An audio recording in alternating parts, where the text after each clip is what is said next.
আসসালামু আলাইকুম। আমি এখন দাঁড়িয়ে আছি ফরিদপুর জেলার মধুখালী উপজেলার জাহাপুর ইউনিয়নের জাহাপুর কৃষি জমিতে। এই যে এখানে দেখতে পাচ্ছেন, এইগুলা হচ্ছে আপনার পেঁয়াজের যে পাতো দেওয়া হয়েছিল, এই পাতোগুলা উঠায়ে বইগুলা চাষ দেওয়ার পরে হচ্ছে এইগুলা আবার রোপণ করা হবে। আর এইখানে দেখতে পাচ্ছেন এইগুলা পেঁয়াজ সবেমাত্র হয়তো এক সপ্তাহ হয়েছে এগুলা রোপণ করেছে, এখনও ছোট ছোট। আমাদের দেশে এই সোনার ফসল এমনিতেই ঘরে আসে না। কৃষক তার রোদে পুড়ায় শরীরটাকে কয়লা করে অনেক কষ্ট করে এই জমিতে চাষ করে সোনার ফসলগুলো ঘরে তোলে। আর এই ফসলই আমরা অল্প কিছু টাকার বিনিময়ে কিনি, কিন্তু আমরা কখনো চিন্তা করি না যে আমাদের দেশের কৃষকেরা কত কষ্ট করে জমিতে নিজের হাড় ভাঙা পরিশ্রমের মাধ্যমে এই ফসলগুলো ঘরে তোলে।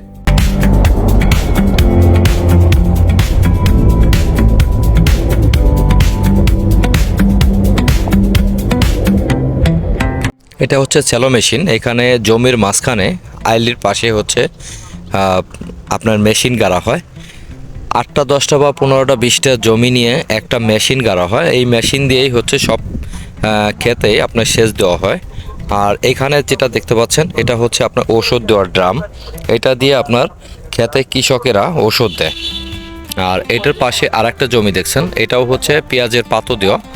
এটা উঠাইয়া পরে হচ্ছে আপনার জমিতে আপনার পেঁয়াজ রোপণ করা হবে। এখানে দেখতে পাচ্ছেন এটা হচ্ছে বড় বড় পেঁয়াজ। গাছটা অনেক বড় হয়ে গেছে। এগুলো হচ্ছে মুড়ি কাটা পেঁয়াজ বলে।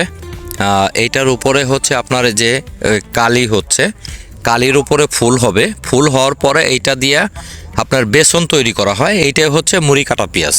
আর এইখানে আরেকটা জিনিস আমি আপনাদেরকে দেখাই। এটা হচ্ছে এই যে এটা হচ্ছে কাটা গাছ বলা হয়। এটার এই যে দেখেন চতুর সাইড দিয়ে প্রচণ্ড কাটা। এই কাটাগুলা আমরা একসময় ছোটোবেলায় কেটে গরুকে খাওয়াতাম।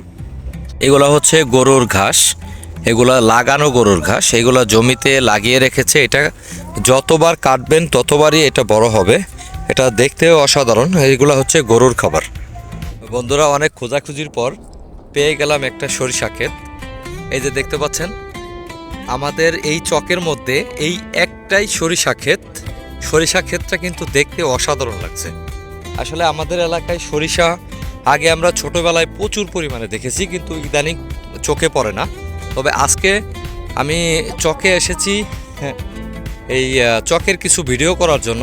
তো হঠাৎ করেই আমার সরিষা ক্ষেতটা চোখে পড়ে গেল। আমাদের গ্রামে এতবার একটা কৃষি জমির মাঠ, এই মাঠের মধ্যে অনলি এই একটা ক্ষেত আছে এই সরিষা ফুলের গাছ। আসলে আমাদের এলাকা, আমি তো মনে করেছিলাম যে মনে হয় এই তারিখ বাড়ি এসে আর সরিষা ফুলের গাছ দেখা হবে না। যাই হোক, একটা ক্ষেত পেলাম সরিষা ফুলের। আসলে দেখতে অসাধারণ।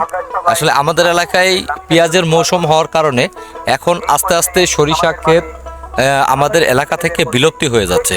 এখন সরিষা ফুলের গাছ খুব একটা আমাদের এলাকায় দেখাই যায় না। তবে পুরা মাঠ ভরে আমি খোঁজাখুঁজির পরে চারপাশ দিয়ে যে আপনারা দেখতে পাচ্ছেন হচ্ছে আপনার আমের বাগান, লিচু বাগান। এটার মাঝখানে একটা ক্ষেত আছে। আপনি একবার ভাবুন তো, আমাদের দেশের কৃষকেরা কতটা পরিশ্রমী। কত সুন্দর সরিষা ক্ষেতের ফুল। এই ফুল থেকেই ফল হবে, তারপরে এই ফল থেকেই হচ্ছে সরিষা হবে। যে সরিষা তেল দিয়ে আমাদের দেশের বিভিন্ন জায়গার তেলের ঘাটতিটা পূরণ করা হয় এই সরিষা থেকেই। দেখেন বন্ধুরা, একজন কৃষক হাত দিয়ে লাঙ্গল টানছে সোজা করে যাতে পেঁয়াজটা রোপণ করা যায়, আর একজন বসে বসে পেঁয়াজগুলা রোপণ করছে। আসলে এই দৃশ্যগুলা আমাদের বাংলাদেশে প্রতিনিয়ত প্রত্যেকটা জেলাতেই দেখা যায় যারা পেঁয়াজ চাষ করে। বিশেষ করে আমাদের ফরিদপুর জেলায় এই দৃশ্যগুলা এই শীতকালে সব সময় চোখে পড়ে। এখন পেঁয়াজের মৌসুম, সবাই পেঁয়াজ রোপণ করায় ব্যস্ত। দেখেন কি সুন্দর। এখানে দেখেন সামনে একটা বেজি দাঁড়িয়ে আছে, আমাকে দেখে দৌড় দিয়ে এসে দাঁড়িয়ে পড়েছে। আসলে ক্যামেরায় দেখা যাচ্ছে কিনা বুঝতে পারছি না। ও কিন্তু আমার দিকেই তাকিয়ে আছে, ও কিন্তু নড়াচড়াও করছে না। আমি এখানে দাঁড়িয়ে আছি, আমিও নড়াচড়া করছি না। এই যে আস্তে আস্তে সামনের দিক আসার চেষ্টা করছে। এই পেঁয়াজের চারাটা আজকেই রোপণ করা হয়েছে। আমরা ছোটবেলায় দেখেছি গরুর কাঁধে জোয়াল দিয়ে হাত দিয়ে ধরে লাঙ্গল দিয়ে জমিগুলো চাষ করা হতো। 90 দশকের পর থেকে বাংলাদেশে পাওয়ার টিলার আসার পরে আস্তে আস্তে ধীরে ধীরে আপনার লাঙ্গলের চাষটা উঠে গেছে। এখন থেকে সব জায়গায় দেখা যায় যে আপনার পাওয়ার টিলার দিয়েই সবসময় চাষ করা হয়। আসলে দেখতে অসাধারণ দৃশ্যগুলা, গ্রামে না আসলে এমন দৃশ্য আপনার চোখে পড়বে না। মাঠের মাঝে বেশ কিছু পুকুর আছে, পুকুরের উপরেই হচ্ছে লাউ চাষ করছে। দেখেন জাংলা দিয়ে অসাধারণভাবে লাউগুলো চাষ করছে। প্রিয় বন্ধুরা, আমার এই মাঠের ভিডিওটা কেমন লাগলো অবশ্যই কমেন্ট করে জানাবেন। আর এখনও পর্যন্ত যারা আমার এই চ্যানেলটি সাবস্ক্রাইব করেননি, আপনাদের প্রতি একটাই রিকোয়েস্ট, আমার চ্যানেলটি অবশ্যই সাবস্ক্রাইব করবেন, পাশে থাকা বেল আইকনটি বাজিয়ে দিবেন নেক্সট ভিডিওর জন্য। সবাই ভালো থাকবেন, দেখা হবে অন্য কোনো ব্লগ ভিডিওতে। আসসালামু আলাইকুম।